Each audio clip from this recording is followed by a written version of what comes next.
नमस्कार, आप देख रहे हैं इम्पैक्ट लाइव। मैं हूं आपके साथ करुणा तिवारी। पटना के फुलवारी शरीफ स्थित इमारत शरिया में अमीर शरीयत मौलाना अहमद वली फैसल रहमानी ने संवाददाता सम्मेलन किया, जिसमें उन्होंने वक्फ संशोधन विधेयक पर गहरी चिंता जताई है। आपको बता दें कि इमारत शरिया के अमीर शरीयत बिहार, उड़ीसा और झारखंड के हजरत मौलाना अहमद वली फैसल रहमान ने वक्फ संशोधन विधेयक को लेकर केंद्र सरकार पर गंभीर आरोप लगाया है और उन्होंने कहा है कि यह जो विधेयक है यह जल्दबाजी और गलत मंशा के साथ लगाया गया है। सुनिए कि उन्होंने क्या कुछ कहा। जो पढ़ने से लगता है वो ये लगता है कि वो वक्फ की जायदाद को तबाह करने के लिए आ रहा है। तमाम जो फंडामेंटल राइट्स हैं उसको वायलेट करता हुआ आ रहा है। ये हमारी इबादत को वायलेट करने वाला है। इसलिए ये वक्फ एक्ट किसी भी सिटीजन को कबूल नहीं है। हम लोग ये चाहते हैं कि एक्ट वापस लिया जाए, जिस तरह फार्म एक्ट वापस लिया गया, जिस तरह SC/ST एक्ट वापस लिया गया। तमाम लोग, तमाम सेकुलर बेंट ऑफ माइंड लोग, तमाम कॉन्स्टिट्यूशनलिस्ट, तमाम मुस्लिम्स ये चाहते हैं कि एक्ट वापस ले लिया जाए। इसमें बीजेपी कह रही है कि हमने जो एक्ट लाया है उसमें गरीब मुसलमानों को फायदा होगा। आपका क्या मानना है? इसमें से कोई एक लाइन पढ़ के हमको दिखा दीजिए कि गरीब मुसलमान का फायदा होने वाला है। एक लाइन दिखा दीजिए हमारे लिए, नॉट अ सिंगल लाइन।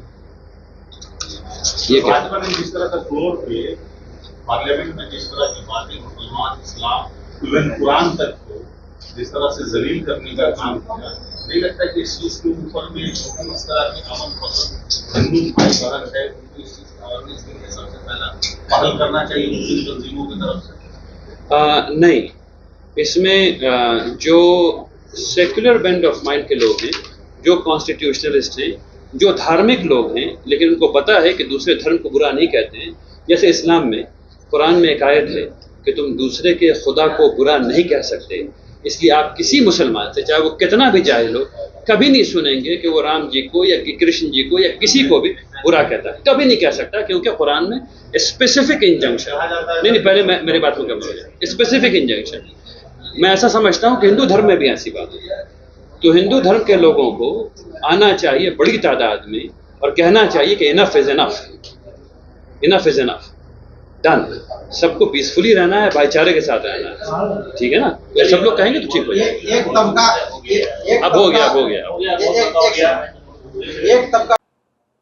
बता दें कि 44 बड़ी खामियों उन्होंने बताया है। रहमानी ने आरोप लगाया कि यह विधेयक भू माफियाओं के हित में तैयार किया गया है और इसके जरिए वक्फ संपत्तियों पर सरकारी कब्जा करने की पूरी साजिश बीजेपी रच रही है। अब देखिए, जब से वक्फ संशोधन विधेयक बिल पास हुआ है तभी से लगातार ये मुद्दा देश भर में चर्चा पर है और उसके साथ ही कई ऐसे प्रदेश भी देखने को मिले, कई ऐसे राज्य भी देखने को मिले जहां पर हिंसा भी फैलती जा रही है, जिसमें बांग्लादेश सबसे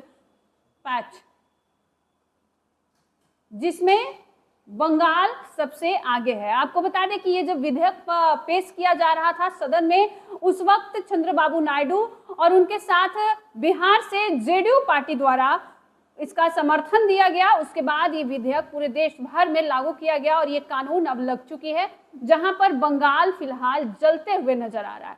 इस खबर पर आपका क्या कहना, अभी हमारे साथ साझा करें। देखते रहे इम्पैक्ट लाइव। धन्यवाद।